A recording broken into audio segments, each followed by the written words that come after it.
Bonjour, je suis Catherine Doriac, présidente de Fashion Revolution France, le bureau français de l'ONG anglaise.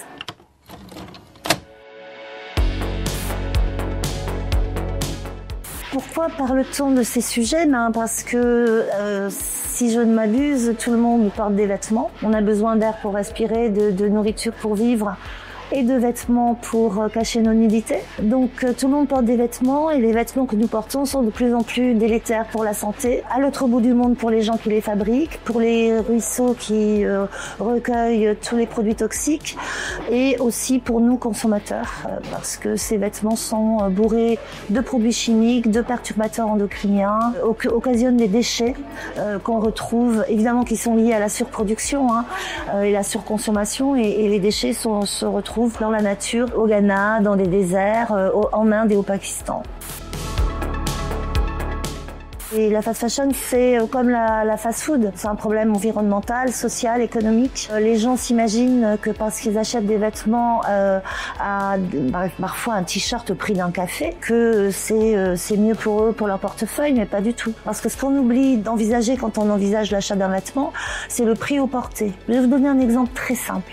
Le prix au porté, c'est combien de fois je vais porter un vêtement et combien m'a-t-il coûté. Un t-shirt à 5 € des marques d'ultra fast fashion. Si je le porte 2-3 fois, c'est une loque. Donc il va me coûter 1,05 € au porté. Si j'achète un beau t-shirt à 60 € dans une marque de mode éthique, je vais le porter 3-4 ans. Bon, voilà, c'est tout. C'est simple, Faites le calcul. Parmi les actions mises en place pour lutter contre la fast fashion, et nous, en tant qu'association mondiale, 88 pays dans le monde portent Fashion Revolution, on a 3 piliers d'action. L'information au grand public, à travers des blogs, des conférences, nos comptes Instagram, LinkedIn, Twitter, enfin tous les comptes. On a aussi une action d'éducation directement dans les écoles, primaires, secondaires, les écoles de mode, bien sûr, ceux qui vont former les prochains designers, et les écoles de commerce, pour essayer de faire bouger les lignes aussi d'un point de vue politique et économique. Troisième, c'est le plaidoyer politique qui est un peu la face cachée de l'iceberg. On a une coalition de 11 associations avec qui on porte ces sujets auprès de nos référents politiques à l'Assemblée nationale, au Sénat. Là, on a une loi qui est bloquée au Sénat depuis 1 an et pour laquelle on écrit des amendements, par exemple. Ça, c'est très concret. Et on travaille avec les sénateurs pour que cette loi soit enfin votée, après avoir été votée l'année dernière à l'Assemblée nationale. Malheureusement, cette loi anti-fast fashion, elle a été un peu détricotée, un peu édulcorée, on va dire. Donc on essaye par une action de lobbying, mais évidemment, lobbying qu'on a, nous, asso, par rapport au lobbying de Shein, par exemple, pour ne citer que cette marque-là, c'est vraiment David contre Goliath, on est d'accord. Mais au final, c'est David qui gagne.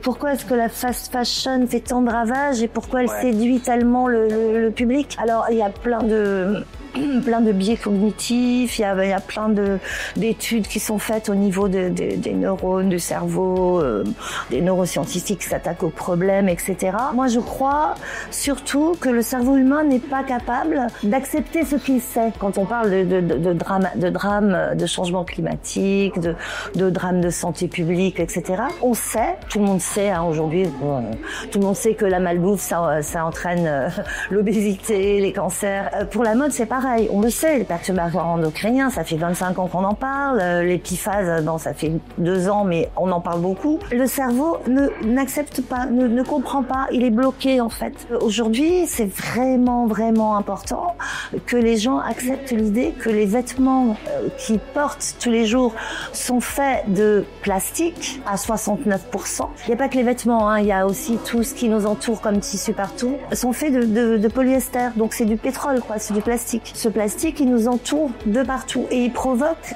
vraiment un problème de santé publique. Je le répète parce que c'est un des sujets importants. Aujourd'hui, les seules solutions, ça serait de changer le système économique, arrêter avec l'extraction, arrêter avec le capitalisme, mettre tout ça dans un sac, le jeter, je sais pas ce qui passe comme rivière ici. Et puis recommencer à zéro, se baser sur un système plus régénératif qui protège les écosystèmes naturels, les humains, les non-humains, les animaux. On est vraiment dans un système de gabegie totale avec des déchets en veux-tu en voilà. Cette course à l'achat, cette course à la consommation, en fait, qui fait de nous des hamsters dans la roue. Il y a beaucoup d'impact, ok. Est-ce qu'il y a des solutions? Moi, je n'utilise plus le mot solution. J'utilise le mot perspective. Est-ce qu'on a des perspectives?